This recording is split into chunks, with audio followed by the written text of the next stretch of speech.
This program contains adult content. Is there a God? Big atheist. Really? What am I, an idiot? Come on. That yes, it would be nice if you could throw your sins and your responsibilities on someone else. But it's not true. It looks like far-left lunacy. I don't believe that it's true that religion is moral or ethical. You don't need to follow anybody! It's not human intelligence! If someone doesn't value logical consistency, what logical argument are you going to give them that will demonstrate that they should? Hello and welcome to the Godless Rebelution. Today is Wednesday, June 19th. This is episode 254. I am Dan Ellis. I'm Ryan motherfucking Duffy. Duffy's in his house. Yeah. Yeah. I even did the gangster hand gestures with my devil horns. You have not been here for a little while. What's been going on, man? My parents were here. Uh-huh. Well, not here. Well, not here.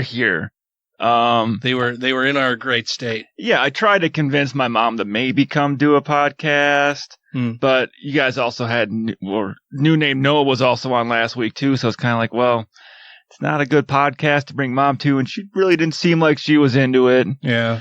So, and we didn't get back from Park City that day until late, and I wanted to take a nap. Mm-hmm. So, yeah. Mm-hmm. So, did they just come in for a visit? Was there any special occasion? No, just to visit, because, I mean, I've been here in Utah for close to 18 years now. Mm-hmm. It was their second visit to Utah. Oh, wow. So, they just want to come out and see the baby boy. The baby boy? Yeah, I'm the youngest. Oh, okay. Boy in the family. I thought maybe you were talking about Oz. No, Oz liked my parents quite a bit. Yeah. Well, he seems pretty open to liking just about everybody. Yeah. He's pretty cuddly. Yeah, we just kind of went around Utah. We went up to Snow Basin for the Blues Brews and Barbecue on Sunday during Father's Day, and nice. It was good weather up there. Yeah. So, but how was the Blues Brews thing up there? It's not bad. It's just kind of just go there, hang out, listen to music. There were some good bands at this one. Yeah. Beer's expensive. Well, yeah. It's a private-ish venue that it's free to get in. You don't have to pay to get in, but they check you so you don't bring any outside stuff in. But yeah, it's $7 for no bootlegging. No bootlegging. Unless you actually put it in your boot, they probably won't check that. The only thing they check are women's purses. Uh-huh. Yeah, you probably could sneak a flask in if you wanted to. Oh, yeah, they're easy. I'll sneak.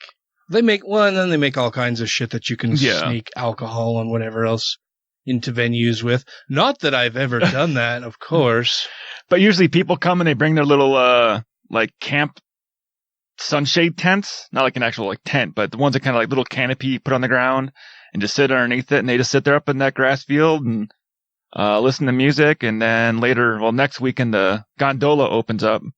A gondola, not gondola. I don't know. Gondola? A gondola. The gondola opens up, so there's actually a little place you can go up on top of the mountain and go eat. Oh. So. Is there a restaurant up there? Or you take your food? Oh, okay. Yeah, there's a restaurant up at the top. They do brunch there in the morning, too. So. That would be nice. And if you like hiking, there's a lot of trails there you can go hike while it's going on. It's free to get into, so you don't have to pay to get in. So if you just want to go up there and listen to music, that's entirely fucking free. Yeah, I was going to ask you what you did for Father's Day since your parents were in town. Yeah. And that wasn't even planned to have them here around Father's Day. It was just, hey, Ryan, when's a weekend that you're not entirely busy? And then I get a friend call me, hey, Duffy, we need to go to LA this weekend. I'm like, well, my parents are in town, so I can't just fly to LA. She's like, but we get to hang out with celebrities, and it's free. I'm like, well... Sounds all great. Great, but I can't. That's a bummer. It sounded like there was a few snafus along the way on the trip, so I didn't miss a whole lot. Oh, yeah. But a few snafus? Lost wallets, some people arguing. Oh, dude. A camera guy that they brought along that didn't know what the fuck he was doing. So. I lost my car keys yesterday. Well, my key fob yesterday at the golf course. Ooh. I was wearing, this is apparently what I get for wearing, dad cargo shorts.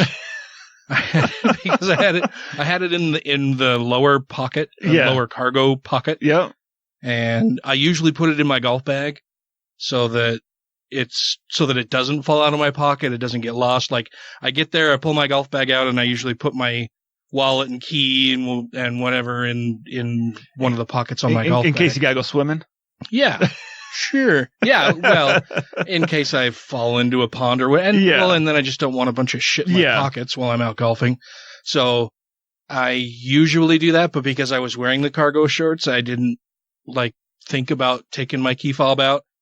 And I knew that I had it with me almost the entire round. And we finish up the round and I drive the cart out to the car and go to open the trunk, and it's like, it's not opening. What the fuck is going on? Oh, well, right. Yeah, it's probably in my bag. So then I go and look, and it's not in my bag. And I start, pulling stuff out of the one pocket, checking every other little pocket that I could think that, I don't normally put it in here, but I might have this time. Do all of that. Look around in the cart, in all of the pockets and everything, lift up the seat, looking all over the place, and finally decided, fuck, it had to have fallen out of my pocket. So then it's trying to retrace, okay, fuck, when was the last time that I remember having it for sure? And I knew that I had it at least on the, second or third to last hole. So I figure, well, if I've got to retrace my steps, I know, I can still remember where I had been all over each of those holes and can track it back. And I've got this pretty bright, not neoprene, it's like a rubbery cover over the key fob itself, and it says bright red, so it makes it easy to locate. It stands out a bit. And so I'm sitting out at the car after, going through the cart, going through my pockets, searching everything for about 10 minutes. I sent Tracy a text message. I'm like, fuck, I lost my key fob. And where were you golfing at? Valley View. So Layton, so 40 miles to the north of here, and it's we finished up at 8:30, I think. And so I send her a text, basically just alerting her to the fact that she may need to drive from home up to Layton to bring the other car key, and wandered into the pro shop, and I was like, hey Pete, sorry man, I lost my key fob somewhere out on the course, and I'm sure it's within the last 3 holes, so if you don't mind, I'm going to take a cart and just go and retrace my steps. And I'm like, it should stand out pretty well because it's this bright red thing. I would have checked you checked the cart, though. You said that already. Oh, yeah. Yeah, I looked all over the cart, and it was not there. And he's like, oh, man, that really sucks. Yeah, go ahead, check a cart, head out there. And I said, you've got my number, right, in case anybody comes in and hands it in. And he's like, oh, yeah. So I head back out, and my usual golf partner is standing out there, and he says, well, did you look all over the cart? And I'm like, yeah, I did. So, of course, he wants to search everything again. We lift up the seat, go through all the pockets, go through my golf bag, patting myself all over the place again. And he's like, yeah, that really sucks, man. All right, well, I'll see ya. And I'm like, yeah, I'm just going to go retrace my steps. And he's like, okay, well, good luck. If you need me to, I guess I can come back and give you a ride or whatever. I'm like, nah, that's all right. Tracy will come up if I need her to. And I hop back on the cart and started heading back to the golf course. And I hear over the PA, Danielle's to the pro shop. It was within 10 minutes. And so I was like, oh, maybe somebody turned it in. And I go walking in. As I'm walking into the door, another guy was walking out. He's like, are you Dan? And I'm like, yeah. And he's like, oh, hey, I think I found your key. And I'm like, sweet. He said, yeah, I just left it in there on the counter for you. So I went in, and sure shit, there it was. But nice. Yeah, I would have been fucked, man. And that would have really been terrible. I have done worse things. I've locked my keys in the trunk. Oh, yeah. I locked my keys in the trunk twice in one day.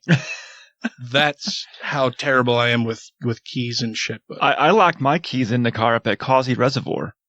Oh, yikes. And guess what? My phone was in there and everything else. No. How did you manage that? So I had gotten out. I had gotten my kayak off the top of my car, and I got everything ready to go into the water. And I was going to spend a lot longer out there. I'm like, nah, I don't need to spend that long. So I took my Camelback and I dropped it back in the car and I closed the trunk. And as I'm closing, I'm like, fuck. I put my keys and phone and wallet and everything in the Camelback that I just decided not to take with me. And my hand is on the lid and it's closed. And I'm like, oh, shit. I should have realized this half a second sooner. But then I kind of felt like I had to ask the question of the people around me. Do you know how to break into a car without breaking the window? Like, can you help me get in? The only problem where I felt hesitant of asking that was I didn't want to seem like a racist because everyone that was there was Hispanic. Like going up to all the Mexicans that were sitting there fishing going, hey, buddy, you know how to break into a car? You look like the sort that could break into a car pretty easily. I'm not. And the thing is, the window was cracked just a little bit. So was mine. So I ended up getting a guy to help me that took some fishing line and we took a stick and we put a little sinker and a little hook on it. We went in there and we kept trying to bounce it to grab the trunk release. And finally we got it and hooked the trunk release and got it up and popped the trunk. And I loaded my kayak back up and went home in embarrassment. That's the thing too. Yeah. Like you feel like the world's biggest jackass. Yeah. Like I lost my keys. I'm stupid. Well, and so I go in, I retrieve the key. And of course I send Tracy a text message right away to let her know, hey, don't worry about coming up here. Somebody turned it in. And I'll have to look and see what my exact message to her was, but it was something like, FSM must have been looking out for me because I didn't have to pray or anything, and somebody turned in my key to the clubhouse, so I've got it and I'll be coming home. And she just replied back, Hail Satan!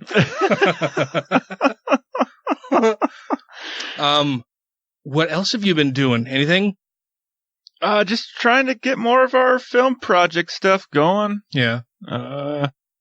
It sounds like there's some good stuff going on. We promising developments. We got our big investor buddy who has seen the light with us talking to him. I haven't talked about this a whole lot, but he was trying to do everything at a very minimal expense.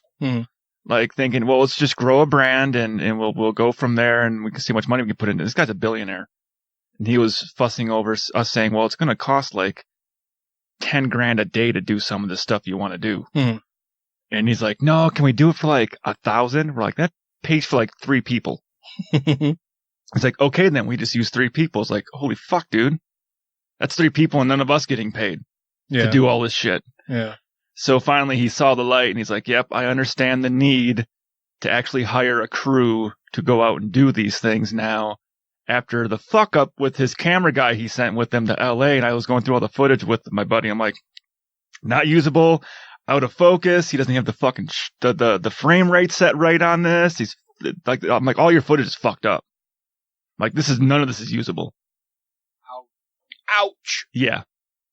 So Noah Spanjo. So the guy spent $4,000. Well, that was $4,000 just to fly everybody there. Nobody was getting paid for the trip. It was just, hey, free trip there. Catch this stuff, go talk to these people, interview these people, and come back. And the footage sucked. Oy.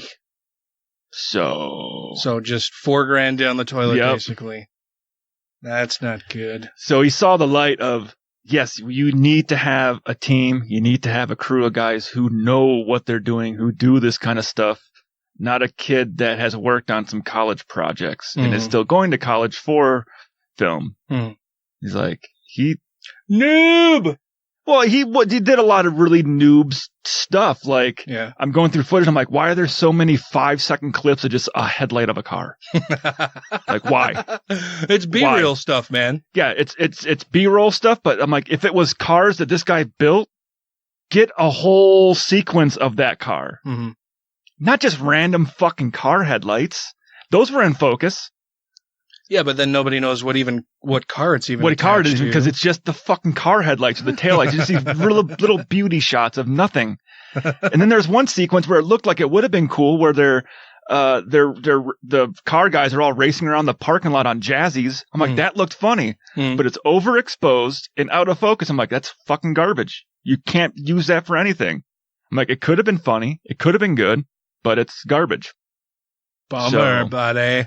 So we broke that news to the billionaire business owner's like, okay, I kind of see where you're coming from now. Hmm. It's like, you make money because you make smart decisions. This was not a smart decision. Oh, that's terrible, man. I'm sorry. Well, I didn't go. So but I mean, at least it came to a good conclusion. A good conclusion, right? where it's kind of showing, hey, if you want to do this and you want to have a professional quality to this, you got to do it right. Yeah. You can't just half-ass this with some 18-year-old college kid that will do this for free because you like him. And he's made some videos for you before, but all he does for videos for him is quick action shots of guys on wakeboards. Mm-hmm. That's it. Like, that's easy. Yeah. My grandma can do that. My grandma couldn't. But going out and getting interviews. Your grandma's cooler than mine, I guess. I know. I got to see my happy little LDS grandmother on Father's Day. This year, with everything that's been going on in the family and how much I just dislike having to go to my dad's house and spending any appreciable amount of time there, Tracy had a great idea. She's like, instead of going to your dad's house and instead of having him come down here, why don't we meet somewhere in the middle and we'll just go to dinner? That way nobody has to cook. Nobody's got to clean up. We don't have to sit around trying to make idle small talk for 5 fucking hours. We go, we have a meal, we chit-chat, get presents, give presents, and we leave. Yeah. And I'm like, that's a fucking super idea, man. So I contacted my dad and basically laid that out to him. And I'm like, that way, nobody has to drive that far. For me to drive to his house and back is almost a 3-hour round trip. Oh, wow. From here. So she lives in fucking Brigham City. Oh, for some reason I thought he lived closer. But yeah, I remember you talking about going up to Brigham City quite a bit. Yeah. So I'm like, that way you don't have to drive down here and you don't have to worry about driving back if it gets dark because he doesn't like to drive after dark now. He's reached that age. And of course he has to eat early and all of that other shit. So I was just like, let's just meet up at a restaurant in Layton. I'm like trying to think of things that I know he and my grandmother would like. Will like. Know that they would like. So I'm like, we can go to, how about barbecue or Mexican? And Famous Dave's. Yeah. So I was like, we'll go to Famous Dave's. Yeah. And he's like, I don't like that place. I'm like, what do you mean? I don't like their sauce. I'm like, okay, well, then let's do Mexican. I'll find a Mexican restaurant and give you a call back and let you know where we're going to go. And apparently he figured that meant that I was going to hang up and go and do some research and call him right back. But no, I've got other shit going on. So I was going to look it up the next day or later that night or whenever and get back to him. You had time. Before Father. Yeah, I mean, we know we're going to meet in this area. It's just finding the exact location. We already know the time. So the next day, well, he tried calling me back that evening. And of course I just didn't answer because I was doing other stuff. You should just tell him Taco Bell, 1:00. And in my mind, I'm like, I have patience in me for one call from Dad per day. We've already hit the limit, so it's going to have to wait until tomorrow. So he just left a message and he's like, yeah, I was just wondering if you were going to call me back about that place that we're supposed to go. And then he called the next day again and left a message and said, hey, I was looking online and I see that you can, order food at Famous Dave's without sauce. And so, yeah, let's just go there. That'll be fine. I'll find something there. That'll be great. So after all that, we're going to go to Famous Dave's. Fine, great, good. So we go to drive there. And of course, there's fucking construction on I-15 that delayed us like a half hour. We were going to be on time. We were going to be early. Yeah. But traffic was so fucking terrible. Speaking of that, why the fuck are they closing down all the lanes during the day now? Yeah. On the weekend. It's like you've got I-15 closed down to one fucking lane during the middle of the goddamn day. I understand. I'll hit it when I go home tonight. Yeah. But that's at night. I expect them doing construction at 10:00 at night. Yeah. Not at fucking noon. Well, I'm guessing that because now there's Legacy that they Legacy's not even in that area. Oh, well, you're further north, yeah. But yeah, I mean, I so bet from they here did I've got I-15 or 215 and then I can hop on Legacy or whatever. And also, how dare they make construction workers work on a Sunday? Don't they know that's Jesus' day? Jesus.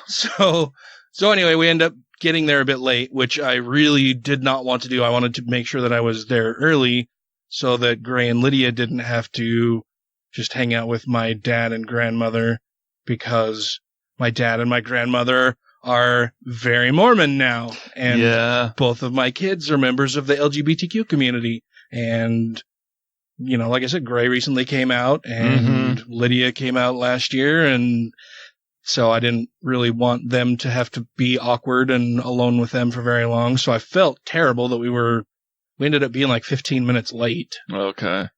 But they were just sitting outside chatting and everything seemed to be okay. We go in and of course my dad is just bitching about stuff left and right. You know, was he bitching about the sauce he wasn't going to get on his food? Well, I mean, it was just anything and everything you could think about to bitch about. He was bitching about it. And the biggest complaint that he had while we were there is that his water was terrible. And so the server comes over and he's always, well, not always, a lot of the time he's a fucking dick to servers when we're out, and he doesn't tip for shit. Like, he'll give maybe 5%. Okay. If that doesn't, you know, if the 5% is still under $5. Okay. Like, he's fucking awful about it. And so whenever I go out with him, I'm like, if you know, however we want to split the bill, I'll get the tip. Don't worry about it. I got the tip. You know, let me know how much you want for the bill, whatever. And this year I was just like, when the server came around for the bill, I was just like, no, just one check and I'll take care of it, because I didn't want to haggle over who got what and how much they were putting in and who's going to get the tip. I was just like, no, I'll take care of it. Don't worry about it. So the server comes over and he's like, your water's terrible. And she's like, oh, I'm sorry. Is it just yours or is everybody else's? And the rest of us were like, it's fine. Tracy's like, no, mine's fine. I'm like, it tastes like tap water, but that's no big deal. Yeah. And Gray said his tasted a little funny. And my dad's like, no, it tastes terrible. It tastes like it came out of a hose. And she's just like, oh my gosh, I'm so sorry. Well, maybe there was something in the ice or maybe in your cup. Or she's like, would you like me to get you a different glass? And he's like, no. She said, oh, well, would you like a different drink? You know, maybe a soda or something? No. Okay, so you don't like it. I'm sitting there thinking, okay, so you don't want a replacement. You don't want more water. You don't want a different drink. You're just fucking bitching at her to bitch at her. There's like, she's offering to try to solve this for you, and you have nothing that will make you happy here. So why the fuck are you even complaining about it in the first place? It was driving me mad nuts, just sitting there like, why the fuck are you picking on this poor lady? Like, if I had an issue with my water, I might have been like, hey, this water tastes a little off. Can I just get a different glass? Yeah. Can I maybe get a different glass? Or can you bring me another water? Maybe there's something just funky with this one. Or maybe some soap was left in this cup when it was washed. I don't know. Something. Give me another one. I can try it. If they're both the same, then give me a beer. Then I'll drink something else. But to have her like, oh, geez, I'm so sorry. Well, what can I do this? No. Can I do this? No. Okay, so why are you telling me this then? Like, what the fuck is the point of stopping me to just bitch about something that you're not going to let me fix for you? Did he continue to drink it? Yeah, of course. And bitch about it the whole time. Well, he can't bitch at that point. It's his own fucking fault. He had a chance. Yeah. But the kids got me really cool. Apparently one of Lydia's friends does portrait painting. So Lydia supplied her friend with a couple pictures of the dogs, and her, this person painted both of the dogs, and they gave those. Gray and Lydia gave those to me for Father's Day, which was very nice. Yeah, they look really cool. Yeah, I was really surprised at how great they turned out, and it looks like both of it looks like pictures of the dogs, but in painting. And I was actually more surprised when you had mentioned it was a painting that was like hand painted. I'm like, wow, that person did a really good job. Yeah, they're really cool. So yeah, we exchanged gifts and whatever and pleasantries, and she brought the bill, and I'm paying for the bill, and Tracy's like, you should have seen your dad watching you like fill out all of the information for that. Like, he wanted to see how much you were going to tip, and I'm sure he was surprised at the amount that I left for a tip, because it was what, 6 people there, and we had drink. Tracy and I had drinks, and Grain Lady had drinks, and my dad and grandmother didn't, of course. By drinks, I mean cocktails here in Utah. And so it was a fairly expensive meal, and I tipped like 25% because he was such a fucking dick to her. So the tip was very hefty, and then paid for the rest of the meal. And she's like, "Oh, he was just watching you write that all out." And I'm sure he's like, "Oh, that's way too much for a tip. Like, what, are you going to pay her entire salary now?" She's just a waitress. And I'm like, what a fucking dick. And waitresses also don't even get minimum fucking wage because they're expected to get tips. Yeah. And they got to pay part of that tip to the fucking rest of the staff. Yeah. So you don't even get the whole thing. Yeah. So, like I say, I don't ever let him pay for the tip. Or when he says that he's got the tip, I make sure that I leave extra money on the table because he tips for shit. He's a little miserly douchebag about it. The only time where I feel weird about when there's a tip thing on the actual the receipt is like if I order a pizza, but I go and pick the pizza up myself. It's like, wait, motherfucker, I did all the work. Yeah, why am I tipping you in this situation? I drove here to pick it up and take it home. If I have it delivered, I tip the driver. But you just took it out of the oven behind you and handed it to me. I'm like, that's... But I did it with a smile. But that is your job, and you're not like a hostess, you're not relying on that tip for your wage. You're not making typical server wages. Yeah. But at a restaurant and bar, all that like the normal places where you tip somebody, I always try to, sometimes I do tip based on service. Like if it was just shit, I'm still going to tip you. But I'm like, sorry, you were kind of an asshole. If I get shitty service from somebody, it's a 15% tip. Usually I tip between 20 and 30%. Yeah. I don't even do the math. I'm like, well, the bill was $48, so $60. It's always well, and it's weird to me too when I see people like breaking out their phones or calculators to figure out the tip, and I'm like, it's pretty easy. Like the 20% tip, you take 10% and multiply that by 2. So if your meal was $45, it's $4.50 times 2 is $9. So it's like, why do you have an abacus out right now? The fuck are you doing? But yeah, so things have been going pretty well. Super busy with work. Haven't heard back from the doctor on the sleep study yet. Hopefully that will be happening here very soon. Dan, I'm going to Eddie Izzard tomorrow. You're still sleeping. I gotta pinch myself. No, I'm going to go see Eddie Izzard tomorrow. That's cool. That should be fun. Yeah. Looking forward to that. That's about all I got to report about this time now. Okay. Let's do some other stuff. Let's go see what fuckery's happening in the world. A lot of fuckery, I'm sure. Yeah. This is Dr. Hector Garcia, author of Alpha God and Sex, Power, and Partisanship, and you are listening to Godless Rebelution. Kate, do you believe in God? Yeah, I think there's a God. Yeah? But I think it lives in nature. The rocks and trees and crap like that. Honestly, I think God could be a frog. Brother. Rejoining the Godless Rebelution podcast now. All right, so I want to start off with some listener feedback we received that I thought was very nice. I like listener feedback. It lets us know if we're fucking up. Yeah, it lets us know if we're fucking up, if we're doing a good job. We love hearing from our listeners. Captain Samples, who is a Patreon supporter, sent us in a message a little over a week ago. I didn't read it last week because we had Mike on the show and all of that. And the way that unfolded was kind of weird. Like when I first called him, well, you know how we do the show. Yeah. Usually we'll call people and just kind of chit chat with them for a little bit, talk about, how long they're available, what we want to talk about, all that kind of stuff. And we just started flowing right into it. I was like, well, do you want to just keep going as we're doing now? And he's like, oh yeah, that's fine. Sure. Whatever.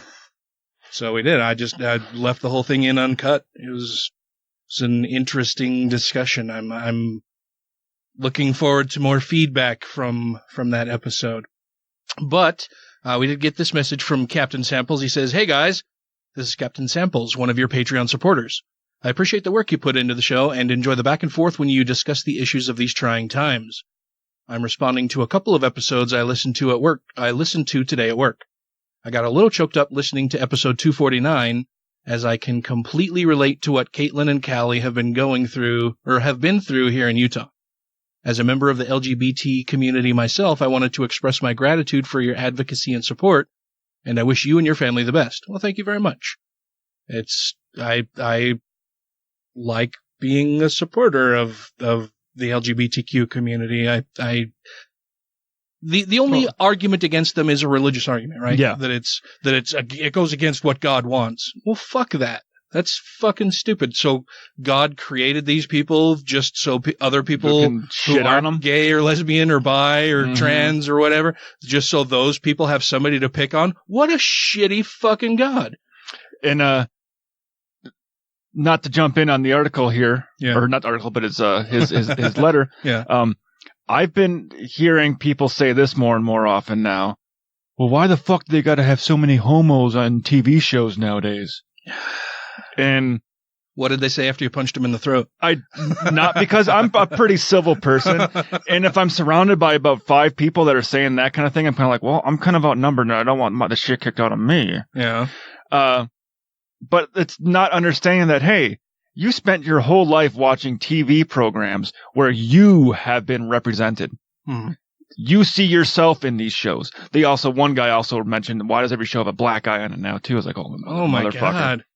And I was like, that's kind of goes around the same road. Like, you have seen yourself represented on TV shows forever. The white, straight family. Yeah. Now shows are other kinds of families and diversity. Because guess what? Representing the real world that we live in. Everyone likes to see someone that is like them that they can relate to on TV. Mm. It doesn't mean, just because you don't relate to that person, doesn't mean it's bad. You don't have to like it. But guess what? That's how this fucking world operates.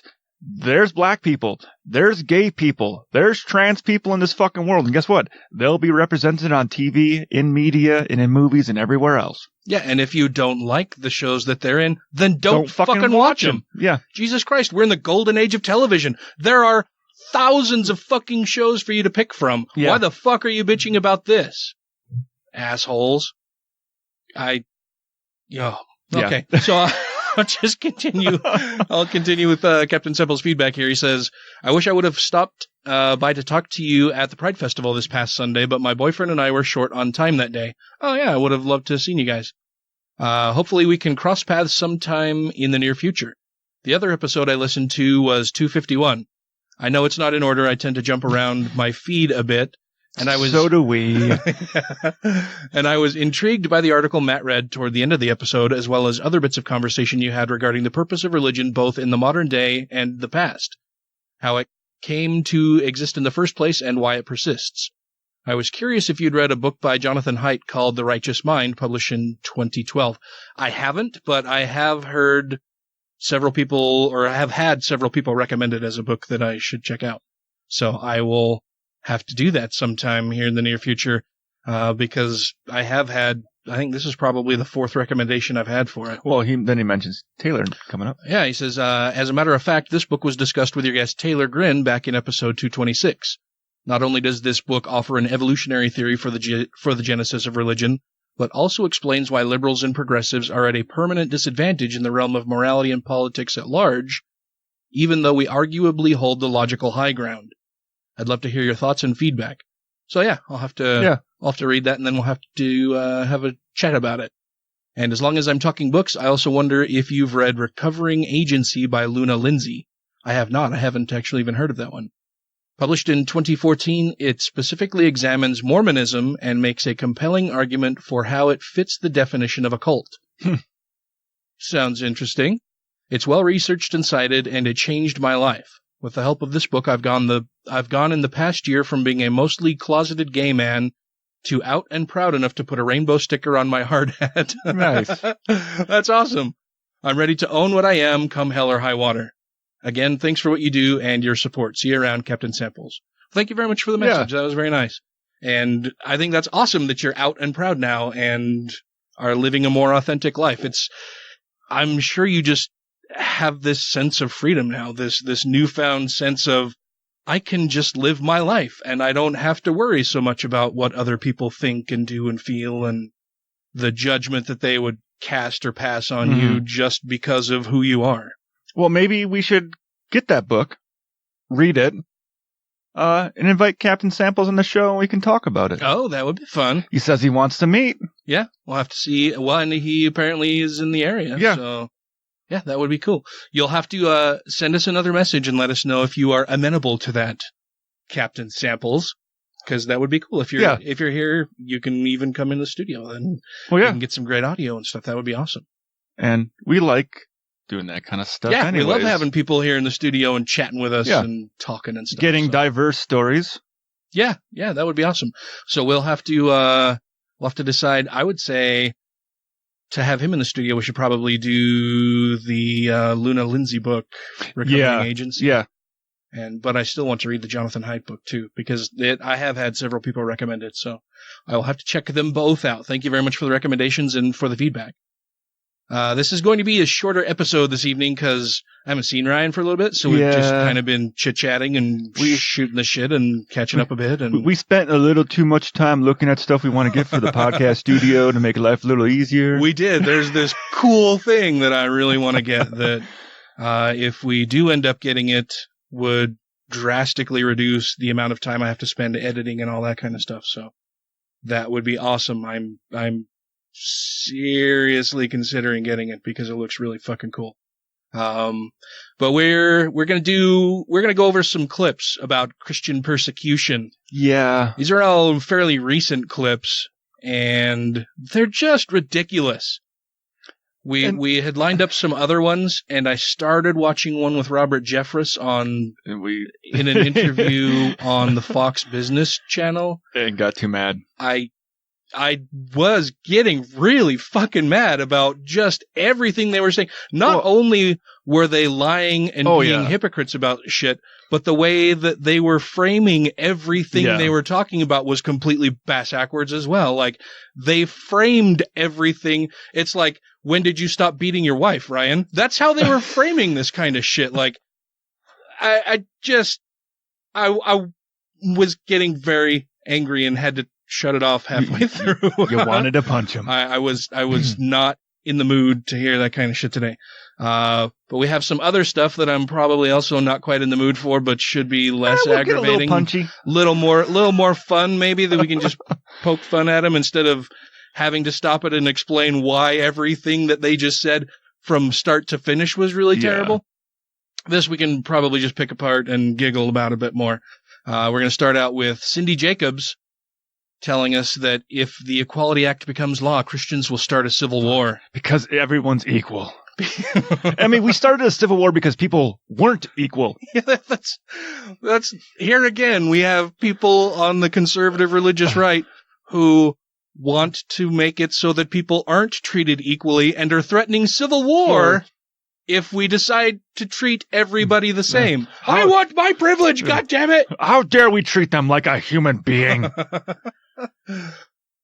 We are the voice preparing the way, and there does come a time, Jim, where things turn. You know, when suddenly the Lord says, okay, no more. I'm not going to put up with this anymore. However, there are millions of people praying. Mayans? Yeah. Mayans. Mayans people. There are millions of people praying. Yeah. You know, so I think that and if there are millions of people praying, first, why are they praying? Because God has a plan, right? God has a plan. He's put it in place. Who the fuck are you to come around and fuck up God's plan? What makes you so fucking special and important that God should listen to you and go, oh, no, you're right. Shit. I am the omnipotent, all-knowing being, but sure, you lowly human who says all the time that, you know, my ways are mysterious and you can't quite understand him. But sure, you've got a better grasp on this than I do. Fuck, what was I thinking? Yeah. Jeez. And well, we know where she's going with this. LGBTQ community. Yeah. And God's not happy now. Like, he's finally getting fed up because we're normalizing it. We're allowing them to be themselves. We're no longer dehumanizing them every chance we get. Unlike in the past where it was considered a mental disorder, you could be locked up in a psychiatric ward. Some states you could be put in jail for it. You were regularly beaten if people found out about it. So God liked that. Yeah, God was all on board for that kind of shit. God liked it when we locked up homosexuals and we attached electrodes to their testicles, and if they got aroused by watching someone of the same sex on a screen, they got a shock. Mm-hmm. Yeah, that was okay. Yeah, God loves when you torture, beat, and murder people. When you treat them with dignity and respect, he's got a real problem with that. Yeah. What a loving God we have. We're in this sheep and goat state place. We're in this place where I said many years ago, and I took quite a lot of guff in the press about it, that we would even come to a place of civil war if this continues. And, oh my goodness, I can't tell you which of the major press went after me for that, but that it would never happen. But did she not say who it was because they didn't come after her because no one gives a fuck what she says? Well, and then again, she's hammering home the point that she wants another civil war because she's unhappy that people are being treated with more respect and dignity, and we're inching closer to equality for them. Yeah. That really rubs her wrong. It's like, I get stuck in my craw. Well, you notice how every time a law tries to get passed, like here in Utah, where if I'm under the understanding, if you are gay, lesbian, or trans, you can still be kicked out of your home. You can be fired for it. Yep. Whenever a law comes up to where they say, hey, let's make that illegal, someone comes out and goes, no, we need to improve our religious liberty laws. Yeah. It's like, no, motherfucker, you can pray wherever and whenever you want. But this person can't work or live wherever the fuck they want. So, fuck you. Yeah. Never happened. But you try to take the Bible away and say that we cannot preach the gospel of the Lord Jesus Christ. Nobody's trying to take your Bible away. Nobody's saying you can't preach it. We're telling you that you can't act on the more horrific, awful, evil shit in your fucking book of fairy tales. Yeah, I think what she's saying is they won't let me legislate my laws anymore. They won't let me continue hating on the people that I want to hate quite as much as I want to hate on them. Yeah. That's stripping away my religious freedom, saying that I can hate who I want to hate and treat them how I want to treat them. That's gonna make baby Jesus Christ so hard. There are millions of believers in America. Millions. And I believe that would be the dumbest thing for them to do, because if they do that, or they pass this Equality Act, listen, there's going to be a shaking. There's going to be a shaking, and Christians will rise up. Jeez. These all come to us from Right Wing Watch. I am a very big fan of Right Wing Watch for posting all of these things, and supporter as well. So if you get a chance, you should go and donate to them for keeping track of all of this shit and keeping us informed on it. She is a terrible fucking human being. Mm-hmm. And, there are millions of believers here in the United States. Yeah, there's millions of non-believers too. Yeah. We're not threatening you with physical fucking violence for being a shithead. I like that someone put up a map of right-wing attacks versus left-wing attacks. And the right-wing was like, oh, look at all those spots over the U.S. The left-wing was like, there's 2 little spots. Yeah. That's it. Yeah. We got Jim Baker next. This is going to be real heavy on the Jim Baker stuff because she was sitting on the Jim Baker show while she was probably the same show. These asinine comments, probably. We've got this one from Jim Baker who says that Christian leaders and politicians will be murdered if Trump is not reelected. Is this going to be like what Saddam Hussein did when he got elected? He took the old party and took them out back and shot them all in the head. Thanks for coming to the party. Yep. There's not videos of the shootings, but it's kind of creepy to watch where Saddam Hussein, when he took power, he's sitting up there at the podium and everyone's screaming like, hey, we love you, we love you. And he's calling out names of people in the audience, and they're taking him out of the audience and they're taking him right up back and just you're done. Taking him. You're done. you're done because we know you're going to fight against this regime that's coming up. Wow. That's... While everyone is in there basically groveling to him, like, don't kill me, don't kill me, don't Our president isn't very far off from that. Yeah. He calls out people like that all the time. Go ahead. Punch him in the face, why don't you? I'll pay for the legal bills. Look at these press members. They're all enemies of the people. I was listening to a podcast on the way up, and they're talking about the fascist state, and they're like, you got to remember, Mussolini and Hitler were elected to office. Mm-hmm. They didn't overthrow a government. They didn't bully their way in there. It wasn't a coup. No, they were elected constitutionally from what their constitutional laws are for their elections in their country. Yeah. Yeah, they didn't seize power. They didn't take it over with force. They were elected by the people. Gullible people who believed in awful things. So, yeah, just saying that. That's why we have to keep calling this shit out, people. Let's see what Jim has to say. Basically everybody except 3 people that I know of said that Donald Trump could not be elected. They said all the polls say he will not be elected. How come he was elected? Because God's people voted. Because God's people voted. He looks like an aging monkey right there. God's people, I guess God must be an idiot if we're created in his image. Yeah. Well, especially when some of these God's people, when you see them being interviewed, like, no, I heard about the Mueller report and it exonerated Trump. I mean, I listen to mostly conservative media and that's what I was told. There was nothing bad in it. Yeah, maybe you should listen to more than one source for news. Or go read it yourself and find out the shit they're telling you is not true. Yeah. Yeah, maybe you should start questioning the things that people are telling you. Being a little more critical in your thinking. Looking for outside sources, looking for confirmation of the things that you're hearing, rather than just sitting down and having it force-fed to you. Or read the fucking thing yourself. Yeah. The world knows it. That's right. The enemies of the gospel know it. And I want to tell you what. I'm going to say something I probably shouldn't say, but I'm going to say. But I'm going to say it anyway because I'm really brave. That's either you're about to say something you think you're brave for, or it's going to be a horrible thing to say, and you know it's bad. Yeah, it's probably going to be a horrible thing to say. Say it anyhow.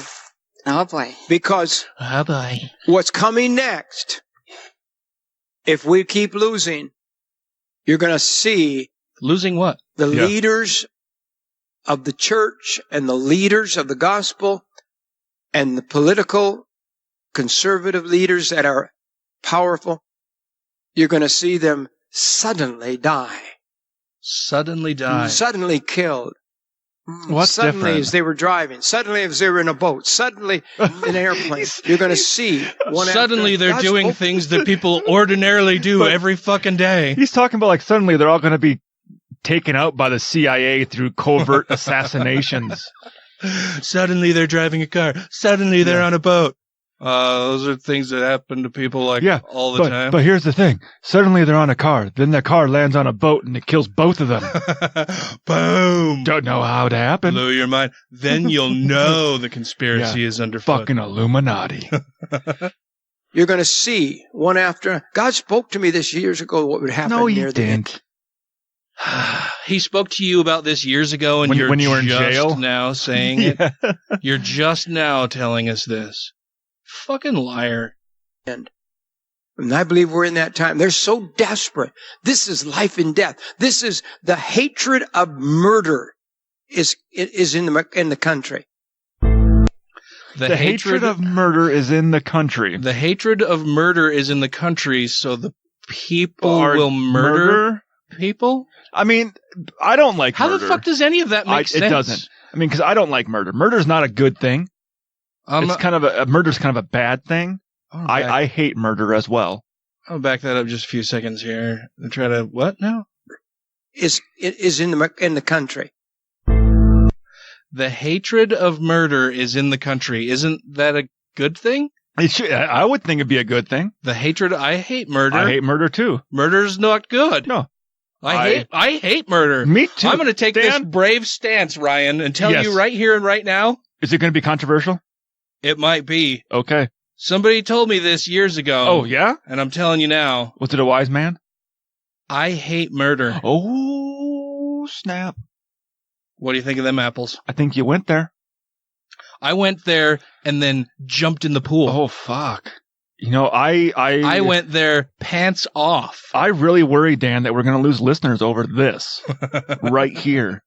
I mean, wow. What a douche canoe. Jesus. Just don't put it on a shirt. The hatred of murder is in the land. Of course. What the fuck are you talking about? I think he missed a few words. Like, the hatred in this country will get people murdered. Will lead to murder. Yeah, that could be. That could be. He's getting up there. He's a little long in the tooth. He may be missing a step or two. I mean, how long was he in jail for? I don't know. Let's look it up actually right now because I have wondered that for a little while. Let's see. Jim Bakker prison sentence length. Sentence reduction hearing was held on November 16, 1992, and Baker's sentence was reduced to 8 years. Huh. In 93, he was transferred to a minimum security federal prison in Jessup. I almost said Jesus. In Jessup, Georgia. Baker was paroled in 94 after serving almost 5 years of his sentence. So he was in prison for 4 years and some change. Almost 5 years. Yeah. Almost 5 years of what was a longer sentence. And yeah, he is not supposed to be doing this televangelist thing that he's doing kind of on the sly by saying he's selling his food buckets. Oh no, I'm not preaching. I'm not asking for money. I'm just saying stuff about God and selling buckets of slop. And how God spoke to me all the time. And the Bible that I keep on my desk. And I'm super special. Yay. Here he is saying that Christians must pray for Trump because we're so close to the Bible being illegal. Now, I saw something. I didn't read the article, so I don't know how this could have been. But apparently people are getting really mad at Donald Trump right now on the far right. Because the trade war with China is causing their Chinese-made Bibles to cost more money. What? Start over. What? So apparently, most Bibles aren't made in the U.S. They're made in China. And as part of this trade war, are they? It's going to make Bibles cost more money because of the taxes being levied on those imports. On those imports from China. So the price of Bibles is going to go up. Is it going to go up by $6.66? I fucking hope so. Or 66 cents. Yes. 66.6 cents even would be terrible, Ryan. I mean, any way you cut it, that it's going to have the mark of the devil on it. I'm telling you now. You know what? It's been marked. You can't read a barcode, can you? We live in dark, dark times. Well, just turn the fucking lights on. Dark, dark times. So this all-powerful creator who has provided this book of fairy tales for us doesn't have the power to stop them prices on his special book from going up so that his super wondrous people can have more access to it. Fucking, they're everywhere. They're like litter now. They're just fucking everywhere you go. The Mormons will give you one for free every time they come by your house. Uh-huh. And they've been coming by my house a lot more often lately. Have they really? Yeah. I think there's a new group in town. A new group? Because they came by twice in the last 2 weeks. Oh, yeah? It was different missionaries? Two different groups of missionaries, yeah. Brother missionaries or sister brother missionaries? Yeah. I've never had any sister LDS missionaries come by my house. There are much fewer of them. But every time I've ever had Jehovah's Witnesses come to my house, it's always been 2 women. I've noticed that. Anytime the Jehovah's Witnesses have come to my house in the past, it's been women. So I don't know if they have more women in their soldiering. Well, the men folk are out earning a living, doing the hard work, doing the Lord's work, and you women need to go and spread the gospel out to these people here. Go and touch them with your godly powers.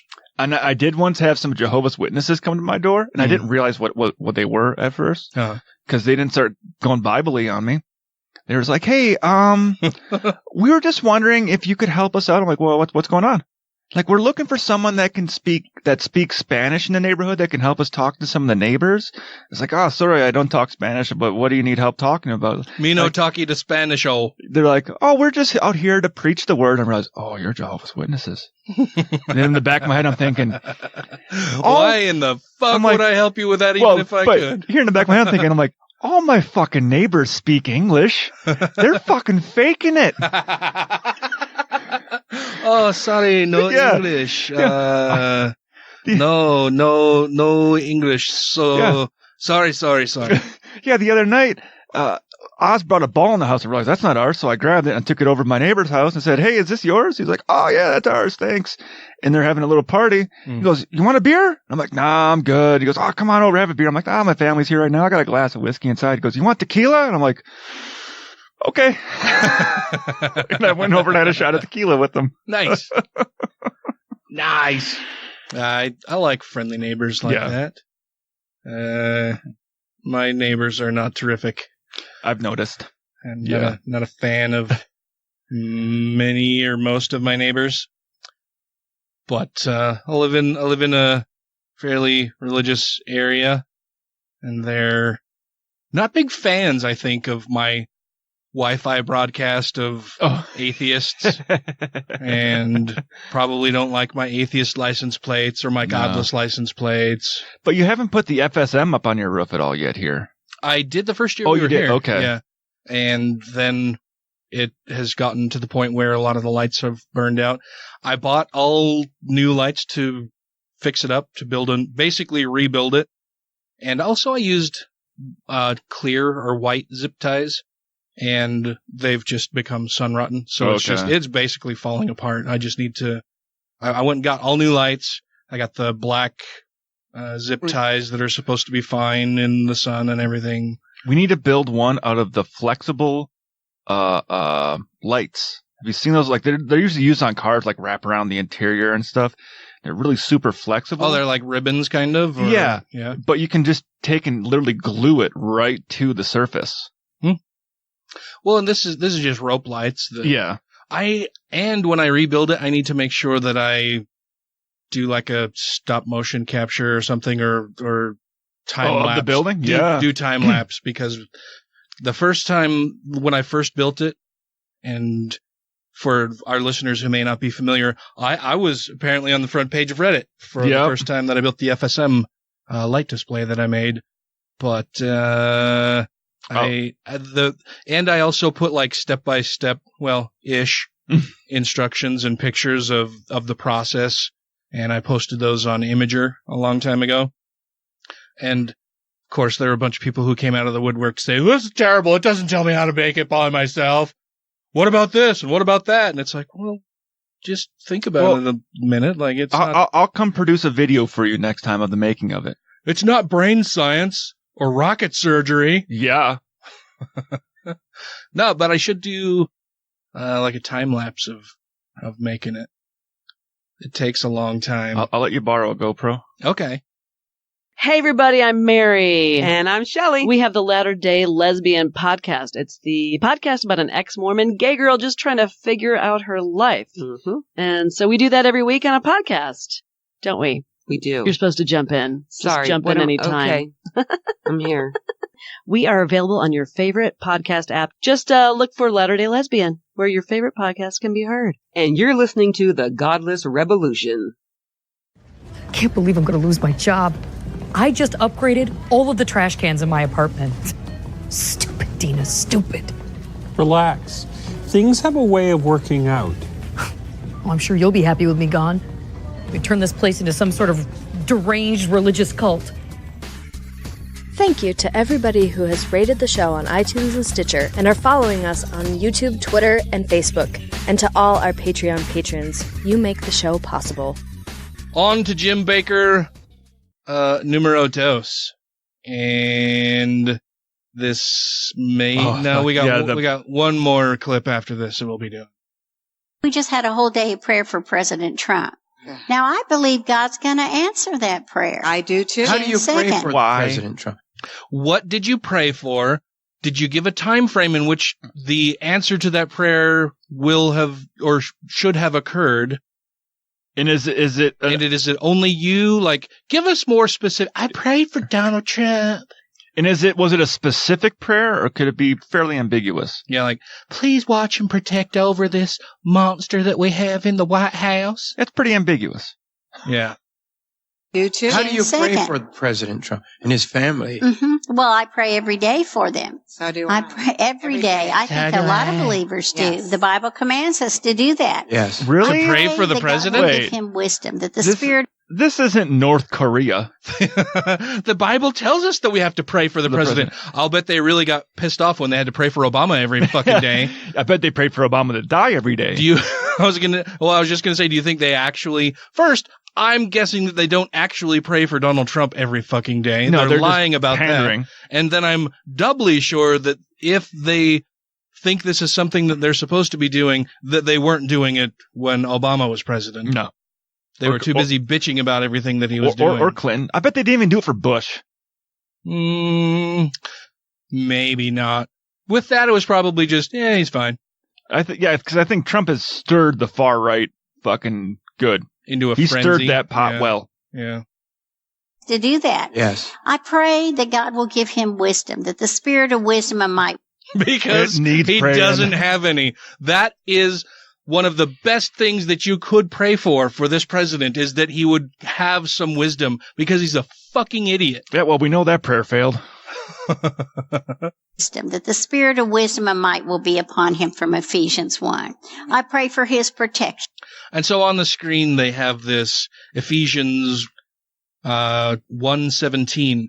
So that the God of our Lord Jesus Christ, the Father of glory, may give you the spirit of wisdom and revelation in the knowledge of him. That sounds more like you're praying to know God, not the president. Yeah. I think they just throw up like random Bible quotes, because probably, like, you could fit that for just about any fucking thing that they're talking about. They could put that up there as a Bible quote and say whatever the fuck they wanted to say, because nobody actually reads the goddamn thing. Amen. I pray for peace for him.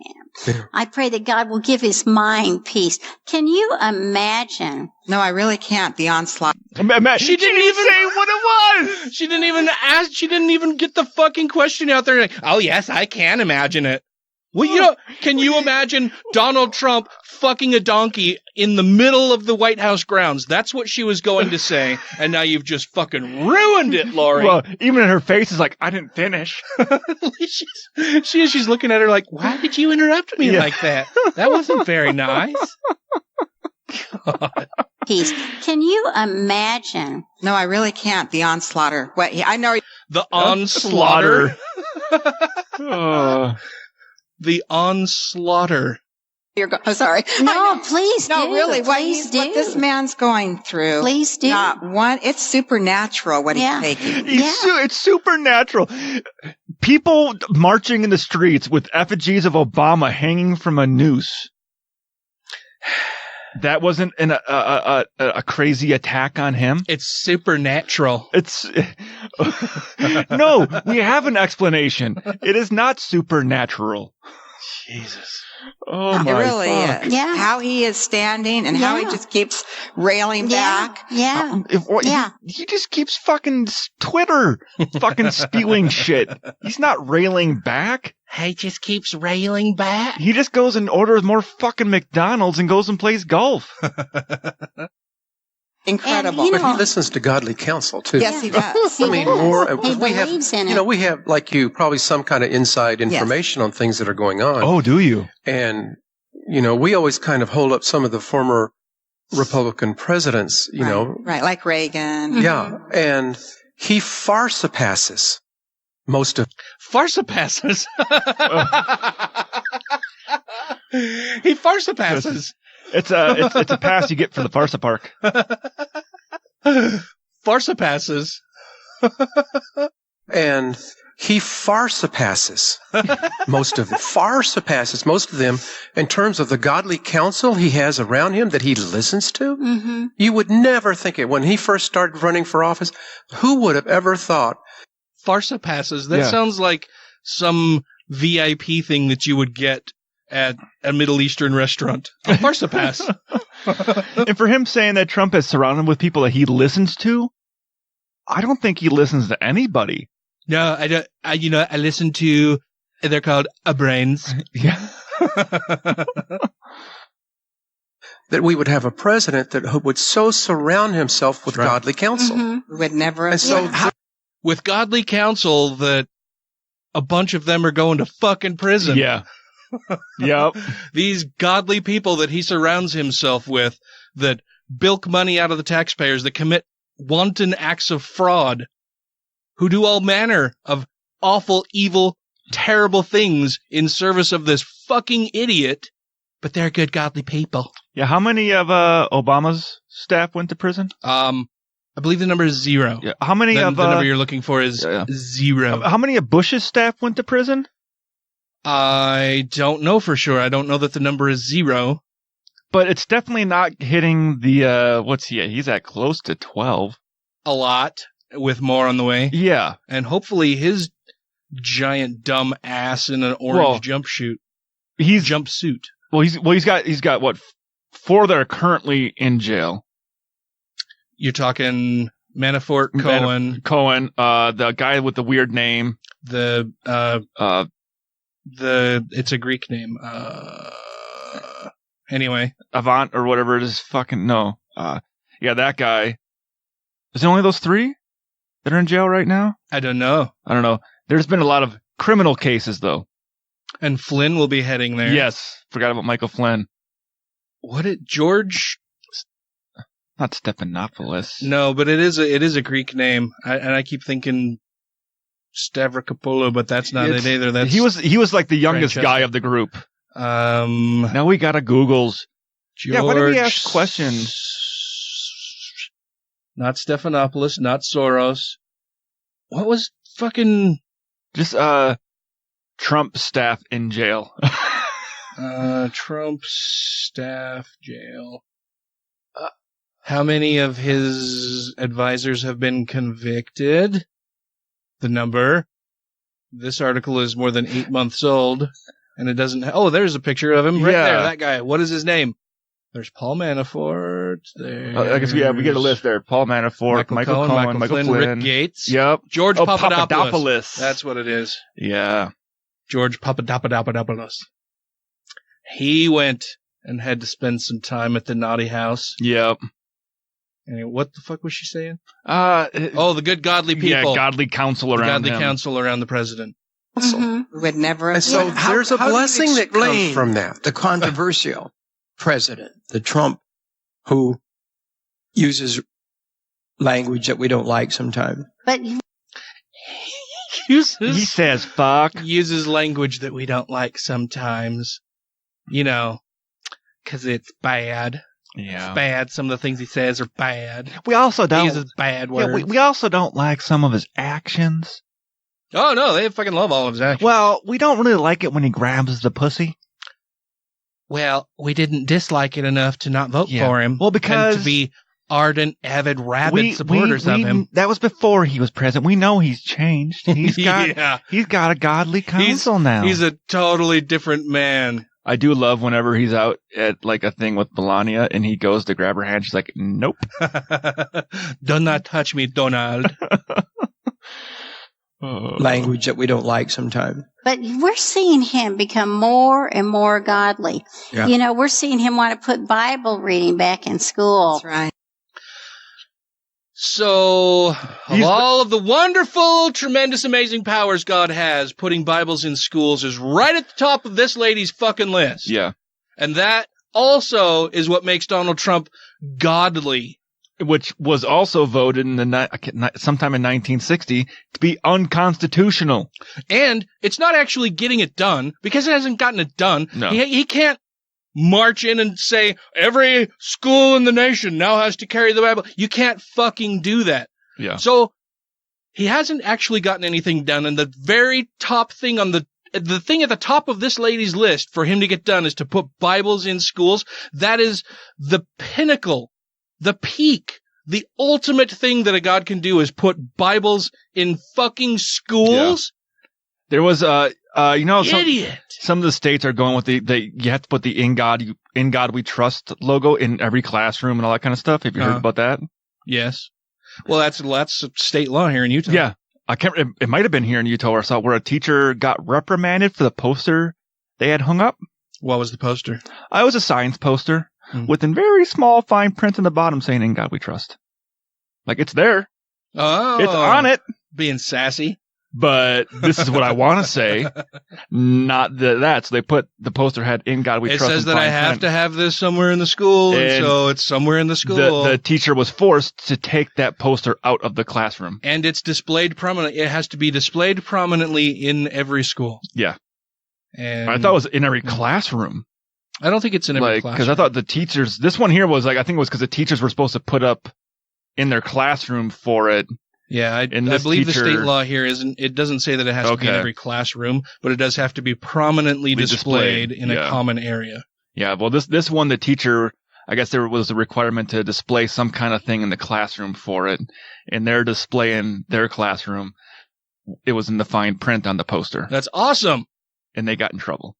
For what? Doing what they were supposed to do? Because it wasn't... Well, you didn't do it the way I wanted you to do it, though. Because the poster wasn't promoting God, probably. And it was just in fine print. Ridiculous. I love it. That's awesome. Yeah. If I'm forced to do that and I don't believe it, well, guess what? I'm going to do it in fine print because this is a fucking science class. Yeah. We don't teach that God shit. I'm going to maintain the letter of the law, if not the spirit. So, yeah. What are you going to do? Complain that I didn't follow the law because I followed the law? Yeah, the law probably didn't have, it must be this size text. Yeah. With text that is at least 14 pixels high. Come on. That's right. Bible reading back in school and prayer. All the things. You can read a Bible in school. You can pray in school. Yeah. Teachers can't force students to do it. Do you not? I wonder, really, like, do they not fucking know this? Or are they just lying? Are they just lying, being disingenuous fucking hacks over something that they know is incorrect? And they're still saying it anyway because it gets their fucking idiot followers, who are even stupider than these people, all riled up. Well, when I looked this whole thing up at one point, which I remember it happened in the 60s. There was never a requirement for schools to do Bible readings or prayer in class. It was New York that ended up passing a law requiring Bible reading and prayer in school. It lasted for 1 year, and then it was struck down as unconstitutional and never came back again. So in our history of schools, there's only been 1 year in one area where the Bible was actually put into the schools. So when they say bring it back, it was never actually here to fucking begin with. Interesting. Now, that's not saying teachers and schools didn't take it upon themselves to do it some places. But when I looked it up, there's only one place where it was part of the rule for that district to actually read the Bible and do prayer in school that was hosted by the school.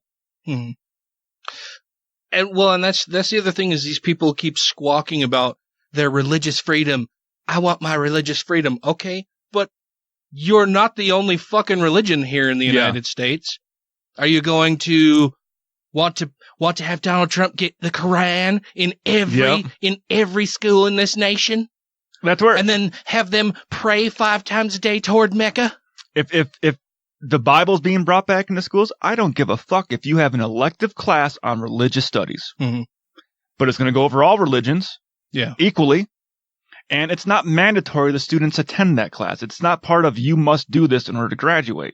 Yeah, I think it's not only okay, but I think it's a good idea to have classes on comparative religion and the study of religion and history and the history of religions. That's awesome. Yeah. More schools should do that probably. But you know what it'll turn into. Yeah, you can't privilege a single religion. And that's what these fucking idiots want to do. Yeah. that the church has been stolen from the church, he's wanting to restore. Yeah. He wants to restore the dignity and power to the church. Yeah. Because the church and the guy who is supposed to be running the whole show from up above are too fucking weak to do it themselves. Yeah. Like, they clearly don't even listen to what the fuck they're saying, right? Can you hear the words that are coming out of your own fucking pie hole, you stupid shit? And not take the Bible away. Right. We're so close. Nobody wants to take it away. They don't get this. But we're so close to the Bible being illegal. Yeah. No, you're not. Yeah. Oh, no. Oh, yeah. No, that's not what is going on. No religious text has ever been outlawed in any way. In the United States. Oh, okay. I was going to say what? I mean, in other countries, yes. Certain religious texts have been outlawed. The Nazis did burn a lot of books. In certain regions, yes, if you practice a certain religion, you will get fucking killed. But not in the U.S. Maybe not anytime real recently, but I would imagine somewhere in the U.S.'s history there have been... Well, people of certain religions being persecuted, like Muslims are persecuted right now. I don't believe it's ever been codified into any sort of national or federal law that you have to do this or that regarding any specific religion, but... Yeah, I don't... Well, even when, like, during the Satanic Panic and everything, they didn't make it illegal to own or possess a satanic Bible or any of that kind of stuff. Well, and these are the same fucking dipshits who say that we can't possibly be fucking up the planet because God created it and God will always protect it. God, our powerful, loving God will always be there to protect us and he'll make sure that no real harm comes to us. That super powerful God that is going to stop any kind of climate change that humans could have or be the cause of here on Earth, but he can't make sure that people can keep their fucking Bibles? Which, if he wants his word to spread, you would think would be the one thing you're born with. And remember, it's at the top of that lady's list. Yeah. That is the top thing that a God person can do is put Bibles in schools, and they're too fucking... They just admitted that he's too fucking weak to do that. Yeah. But I'm going to worship him, and he's a good God. Oh, he's the best God ever. Donald Trump is God 2.0, so he will do it. Yeah. Bible being illegal. Yeah. Yeah. No. Yeah. Oh, no, it's terrible. What are we going to do about that? We have one clip left. I think you all know. I hate this guy. You're familiar with him by now. I hate him because we both share the same fucking profession. Is he still a firefighter? I don't know. If he's claiming he's the firefighter prophet or whatever, he better not be a fucking firefighter. Or he better be a firefighter instead of being like, no, I'm pretending I'm a firefighter. And well, and I'm wondering if maybe at one point in his life he was a firefighter, but he no longer is. Like, I think it would be difficult to maintain a position of public trust like a firefighter who's paid through the public coffers while saying this kind of shit on video day after day after day after day after day. Well, I say a lot of shit, but I'm also a federal employee. Right. So they can't fire me because I'm an atheist. Well, right. But you're also not talking about government conspiracies. No.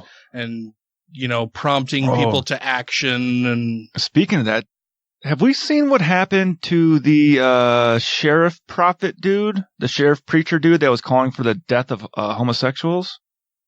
Oh, recently that's been all over the news? Yeah. I no. So what was your question about him? Has he lost his fucking job yet? I know that he is on administrative leave. So he's going to lose his fucking job. He should lose his fucking job. When he's calling for the fucking police to kill homosexuals because the Bible says to. Yeah. And then did you hear his explanation of that bullshit? No, I just saw his original thing that he did when he was doing his preaching. I watched another, well, maybe maybe we'll do one more thing. No, we won't. We'll save that for another time. But I watched another clip of him where a news crew is interviewing him, and he's like, "Oh no, well it's two separate things, right? You have to understand it's two different things. Like there's me as my job as a police detective. That's a different thing than when I'm than when I'm preaching here. This is me as a preacher, and this is me as a detective, and they're two separate, different things." I call bullshit.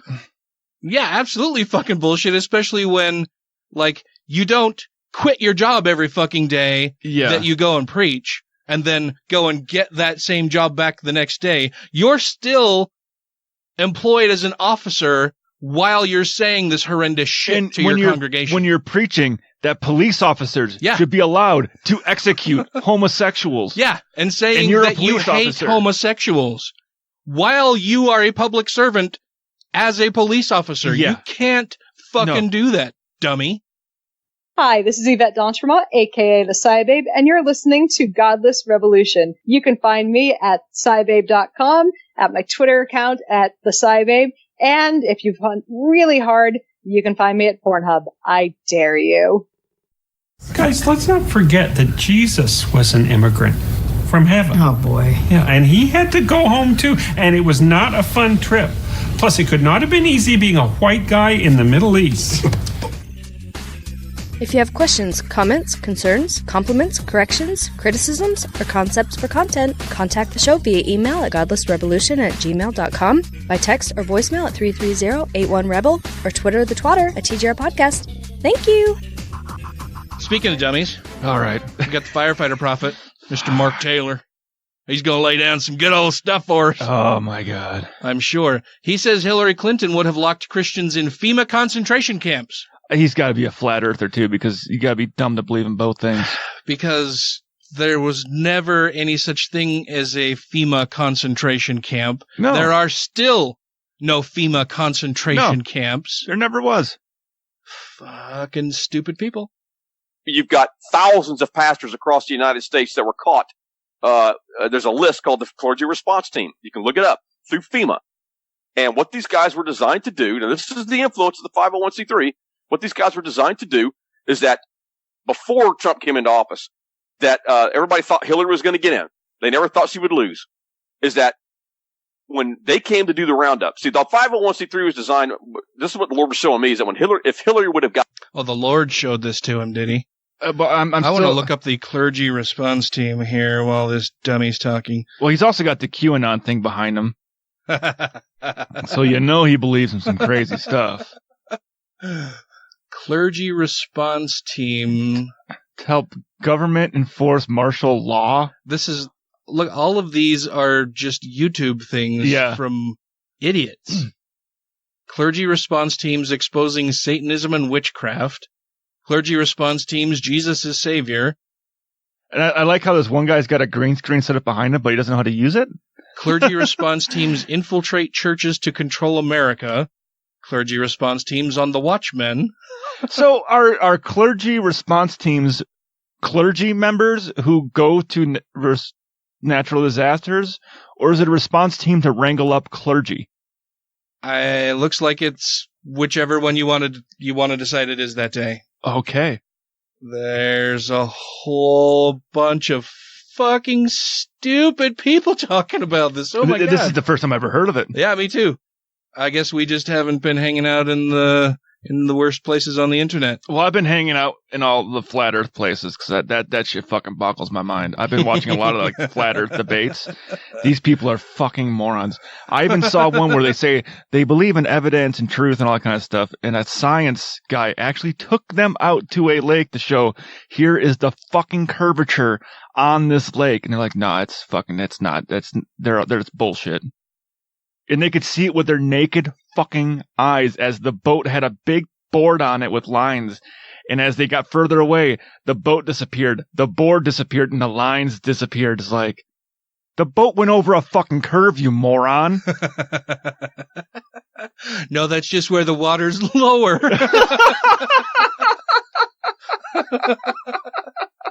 The water's more shallow over there. What? What the fuck are you talking about? But just one more thing on flat earthers. Yeah. Their newest thing is Google Earth Uh-huh. to show that the Earth is flat. Because you can take and make a point on one side of the ocean, on the shore, and go to the other side of the ocean on the other shore, and guess what? They'll both be like 4 to 5 feet above sea level. What? So you go on Google Earth and you can make 2 points, draw a line on Google Earth between two places. Yeah. Like 500 miles apart is what they keep doing. Uh-huh. And the elevation at the first point is 4 feet. And the elevation at the other point is 4 feet as well. Well, if it was a globe, it would drop. But they're at the same elevation, so it's flat. Why do they think that? Because they don't understand that fucking the Earth is measured off of the mean level of the fucking ocean. And that's how we get sea level. Because they look at the word level in the dictionary and choose one meaning of it, meaning level as in flat instead of looking at the other ones, which tells you what the fuck sea level is based off of and says right in it curvature of the Earth. And they ignore the fact. What level idiot are these people? Yeah, the fucking huge. The thing is, none of them will zoom out on Google Earth because it shows a fucking globe, and you can't see all the land masses because they're like, "Look, Google Earth is fucking. It's right in front of your eyes, man. It's flat. Even Google Earth says so, man. It's right there on my computer screen. It's flat, and it shows the whole thing. Yeah, man. And it's measurements, man." Like they can't lie. I wonder how they explain like 360 camera views on their flat screen. Oh, ooh. Riddle me this one, Mr. Flat Earth Society. Well, they'll probably believe in that because they go, see, that makes things look round when they're actually not. Yeah, that it's fucking the hoops that they jump through to continue believing what they want to believe. They keep changing the definition of things. Yeah. So, according to the flat Earth definition of a scientific experiment, you have to make an input to make something change, and you have to physically see the change that happens, and then so you got to come up with your hypothesis. If I do this to A, this should happen to B. Mm-hmm. Well, they make the thing so like one of them be like, well, buoyancy is what everything is. So if I take an egg and I put it in water, it'll drop to the bottom. But if I take an egg and I put it in salt water, it floats. And that's their scientific experiment to show that the mass of an object depends on the buoyant or something else to prove. I don't know how the guy was proving the Earth was flat with that one. It's like, well, your experiment isn't true because we know that you're putting it in two different mediums. We already know that you change the salinity of it's. See, and if I put this egg on concrete, it doesn't sink into it at all. Yeah, so their thing is you have to physically see it. So if I go, well, so and so did this experiment. my throat's drying up. Easy there, cowboy. So and so did an experiment, and this was their results. They'd be like, well, did you do it? It's like, no, I don't have to. They already did it and showed me all the work they did. Well, since you didn't do it yourself, it's fake. So every bit of everything ever discovered has to be recreated by every person ever in order to learn that? Yes. And seems like a huge waste of time. One of the guys that gets on and debates these fucktards is like, well, we're actually doing an experiment right now that I'm collecting the data for where we got 10,000 people that on this one day, all at the same time, they're going to take a azimuth direction of where the fucking sun is at their location. They're going to give me their GPS location and the angle at which the sun was at where they're at, and we're going to plot it all into a map. That will prove if the Earth is flat or round. Because obviously, if it's flat, they would all be looking at the same fucking spot when you put all their angles on. But if it's round, they're all going to fucking curve. Yeah. Which we know that's going to be the fucking result. Yeah. But they won't like it because they're like, well, you're not doing all 10,000 measurements. Yourself. So, 9,999 people could be just fucking lying about it. Yeah. And not only lying about it, but coordinating the lie between all of those 9,999 people to make sure that the results line up exactly as if the Earth were round, not, just some lumpy weird shape where, they could be lying about it, but the measurements are so precise as to paint this picture of a globe versus people who would just report whatever thing that doesn't quite line up. Well, they think NASA already does that, so they'll believe that too. Dummies. I want to do a whole show on these guys sometime because it does have a very religious aspect to it. Because a lot of them believe because the Bible says the Earth is a flat plane and it's got the ether above it and all that kind of bullshit. It's biblical as well, which is fucking crazy. I'll just have to go on and start pulling some of these little clips where one guy's like, "Oh, I believe it's because of the Bible." And that's his whole argument. Bible won't believe any science because I believe it. That solves it. Yep. They're fucking morons. Yes. Got in. They were going to come to the churches and say, you're going to preach transgender and homosexuality from the pulpit, and if you don't, we're going to shut you down. And they were going to shut them down and turn them into a mosque. What? Okay. Hold on here. I have to hear this whole conspiracy theory again. Go back. I want to back it up. I'll back it up to there because that was too much. We rambled a bit too long between there to keep that. I mean, fresh. Of course, it's not coherent in the first place, but putting a break in the middle of that was like, wait, are we watching a completely different clip now? Okay, here we go. The influence of the 501c3, what these guys were designed to do is that before Trump came into office, that everybody thought Hillary was going to get in. They never thought she would lose. Is that when they came to do the roundup, see, the 501c3 was designed, this is what the Lord was showing me, is that if Hillary would have got in, they were going to come to the churches and say, you're going to preach transgender and homosexuality from the pulpit, and if you... Now, what exactly is preaching homosexual and transgender? I don't know. What does that even mean? Preaching homosexuality and transgender. I mean, what most of these people are pissed off at about nowadays is the fact that we teach kids in health class that they exist. And they're mad about that. Oh, no. So I don't know if he's saying... Die mad about it, fucker. And your religious freedom in your place of worship is a constitutionally granted thing. The state cannot go in there and tell you what to fucking preach. And we sure as shit shouldn't allow them to come into the fucking political square and preach as well. But we don't do that part. Or into our schools. But this next part, it gets me. We're just going to listen to it again. Yeah, I'm going to back this up just a few seconds here because this is crazy. Yeah. Transgender and homosexuality from the pulpit, and if you don't, we're going to shut you down. And they were going to shut them down and turn them into a mosque. So...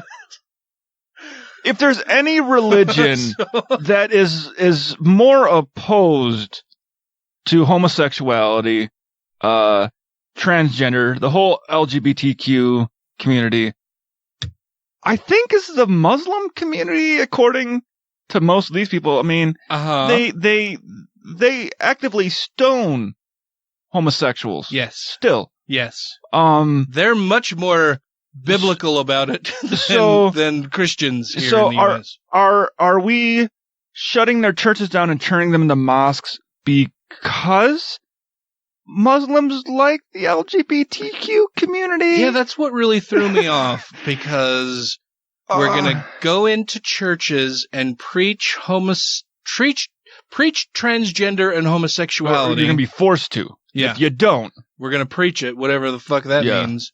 And then we're going to turn them into mosques. Does he think that they preach transgender and homosexuality in mosques? Is that the point he's trying to make here? Or I think he's just trying to go, if you don't accept homosexuals, we're going to turn you into a Muslim? I don't...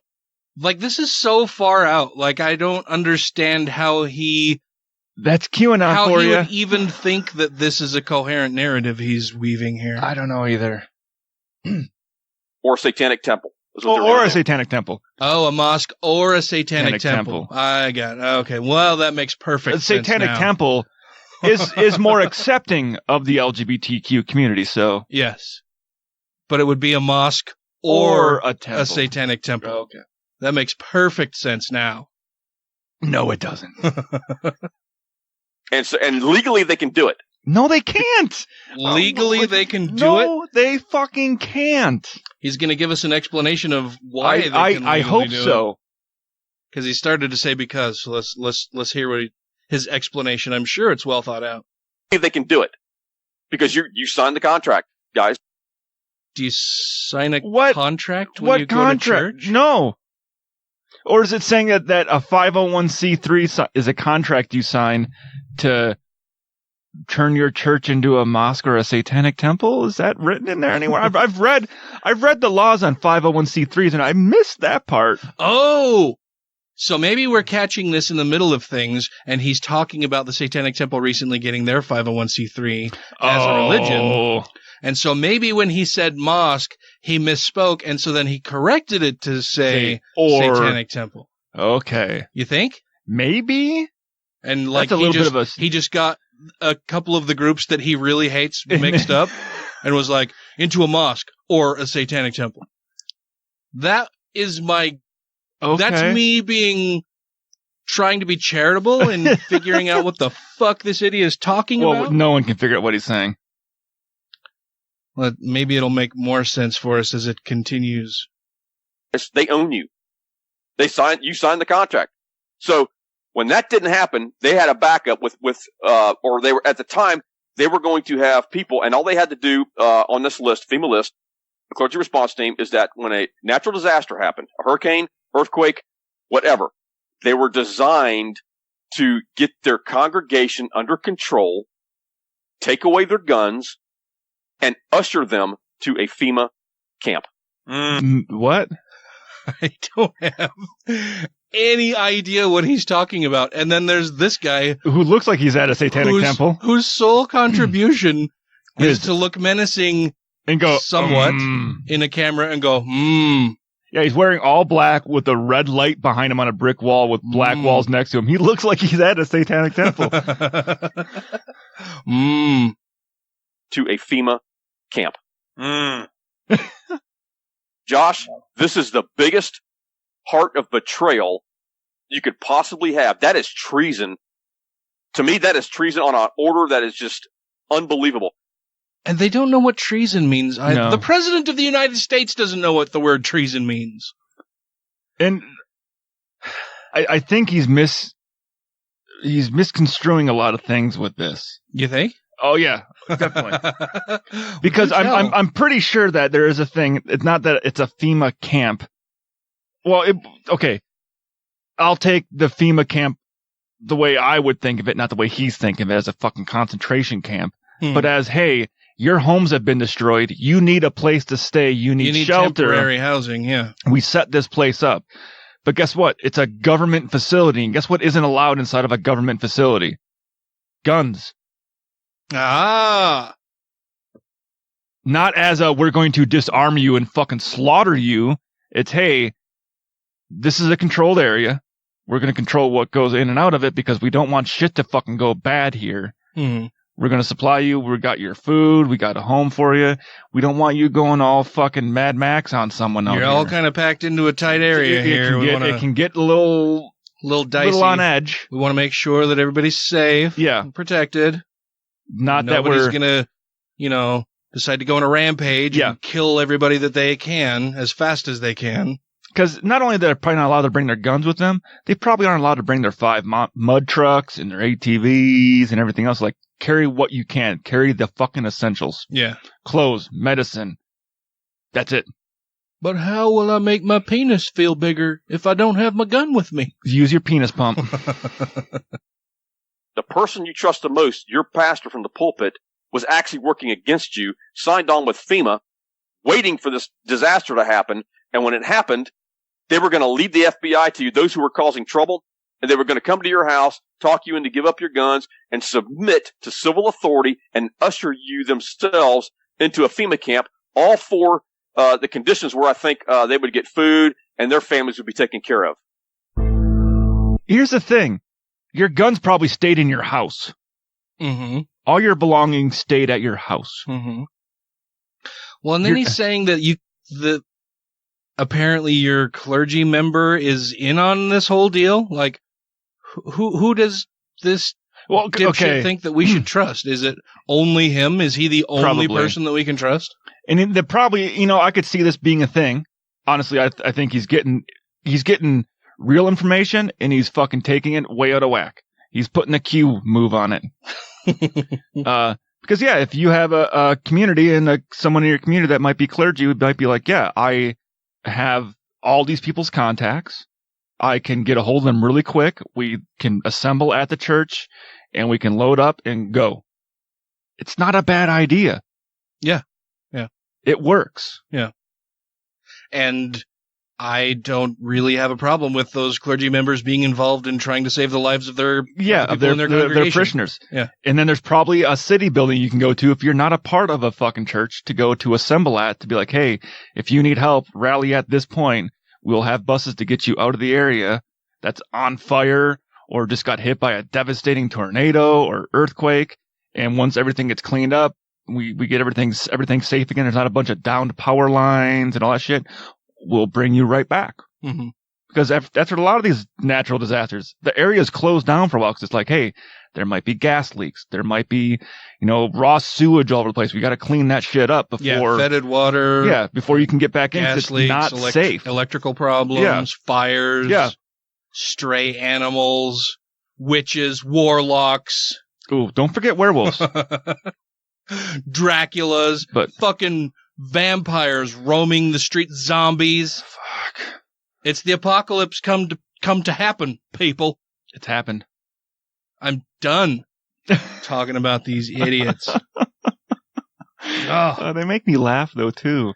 It's not a good laugh. It's kind of like, oh, well, how fucked up are we? Yeah, like how the people who watch. I don't think I've met somebody who is that dumb. Right? That they watch people like Mark Taylor and go, this guy, he's really got it figured out. Like, I don't think that anybody I know personally would do that. Like, maybe I've just been really lucky to know people, like, even the people in my life that I've known that are pretty fucking stupid don't buy into this kind of stuff. Like, this is a whole other level of dipshittery. This might be a bad story. Okay. So one of the guys that I work with was like, oh, I'm having a good week this week. I've been listening to a lot of Jordan Peterson and it's been helping me out and all that kind of stuff. Wait, I didn't get to the punchline of this one yet. That was at least a small punchline. The next week he comes in, he's not doing so hot. He kind of feels down. He's like, my fucking wife is leaving me. Oh no. Why?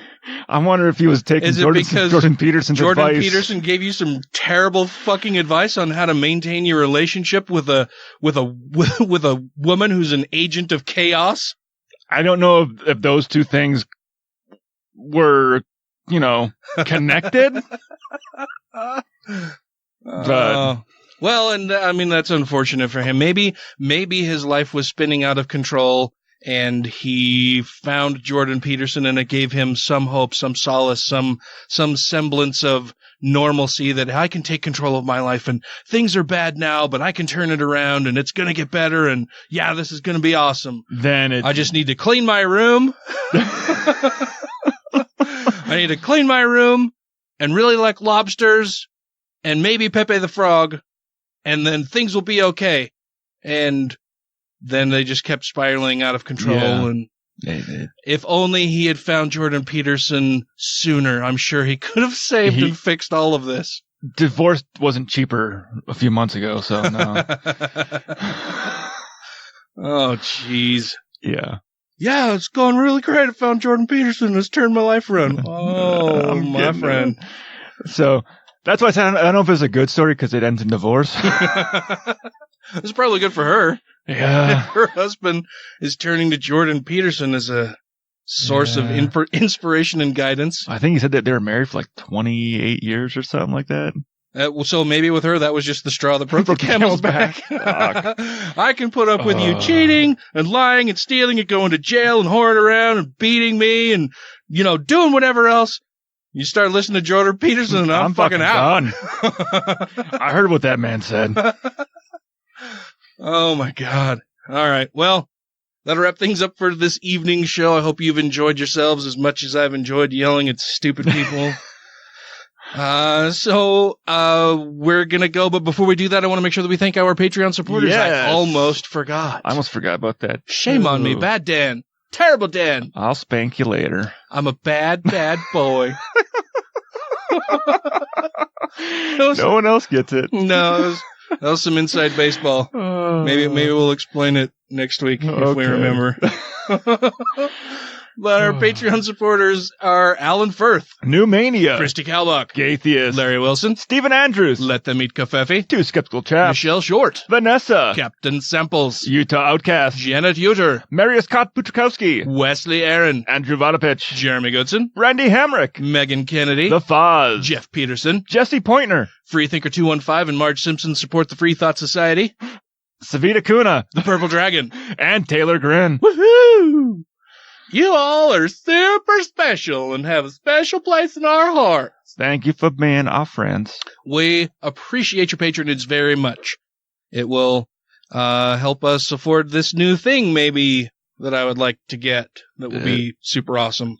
It's pretty cool. But we'll need we need a lot more Patreon supporters for them to actually pay for it. That would be great. Maybe we could start a little. If you want us to get new stuff that would make it so much easier to do the show and get it out quicker. Like right now we record and it takes me, with other shit going on, sometimes almost a week to get the show edited and out to you. But this new thing seems like we could just record it and boom, it's done. Yeah, that would be awesome. We'd have to get our timing down a little better with things. But once we get it down, it would be almost instantaneous. And then we could be probably doing videos with that more easily. It looks very, very fancy, man. But it's also fairly expensive. Yeah. So there's one drawback to doing things and getting stuff you want to do, and that's that they all cost money. Yeah.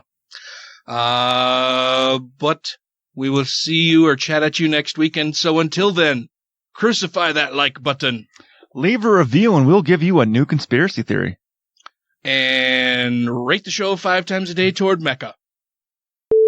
You ready? I'm ready. No, we gotta wait another half hour. We've only blown a whole fucking hour. Jesus. All right. I can make a coconut radio. Okay.